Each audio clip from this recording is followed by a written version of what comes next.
Azam. Setelah dapat hujatan, Natalie Holzer bagi-bagi sepatu Azam ke followersnya. Artis Natalie Holzer kini masih hangat jadi perbincangan warganet. Ibu satu anak tersebut berkali-kali dipojokkan setelah memutuskan bercerai dengan Sule. Ditambah, akhir-akhir ini Natalie gegerkan warganet dengan keputusannya melepas hijab setelah menjadi seorang janda. Tak jarang dirinya dicaci setelah disebut sebagai wanita matre hingga mempunyai gaya hidup yang hedon. Namun, sepertinya hujatan tersebut tak ditanggapi Natalie setelah ia tunjukkan sikap cueknya.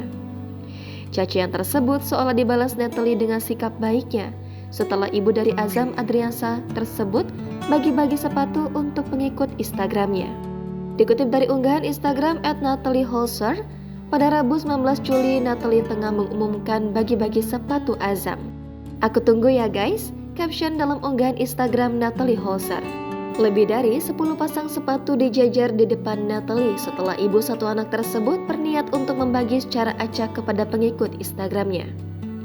Sepatu branded seperti Nike, Burberry, Dior, Jordan, hingga Gucci yang sudah tak bisa dipakai Azam akan dibagikan secara acak oleh Natalie.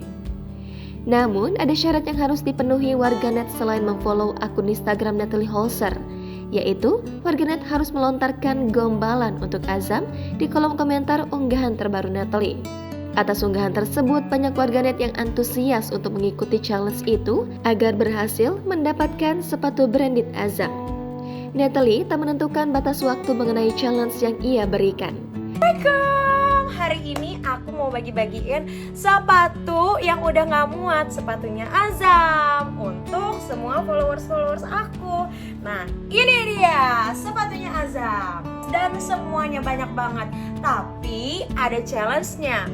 Challenge-nya kamu harus gombalin Azam segombal mungkin. Nanti aku akan pilih-pilih dan aku akan kirim sepatunya Azam ke kalian semua.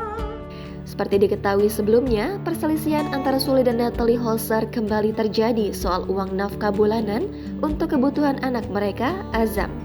Natalie Holzer sempat dicibir karena membeberkan rincian biaya yang menyebut nafkah sebesar 25 juta rupiah dari Sule untuk anaknya tak cukup. Karena muak terus dihujat, terbaru Natalie melontarkan agar Sule berhenti memberikan nafkah 25 juta tersebut kepada Azam. Natalie mengaku bisa menghidupi dan memenuhi kebutuhan anaknya sekalipun tidak ada bantuan dari Sule. Menanggapi soal Natalie memintanya berhenti memberikan nafkah untuk Azam, akhirnya Sule buka suara. Sule memberikan jawaban bijak terkait permintaan Natalie yang memintanya stop membiayai Azam 25 juta rupiah per bulan saat diwawancara sejumlah awak media pada Rabu 19 Juli. Sule mengungkap bahwa dirinya tetap akan memberikan nafkah untuk Azam sampai kapanpun. Hal itu lantaran sebagai bentuk tanggung jawabnya dan ia yakini sebagai kewajibannya. Sule enggan menyalahkan tindakan Natalie yang memintanya stop biaya nafkah untuk Azam. Sule menduga Natalie Holzer memintanya stop menafkahi putranya karena terbawa emosi. Oleh karena itu, ia tak ingin memperpanjang masalah dan hanya memaafkannya.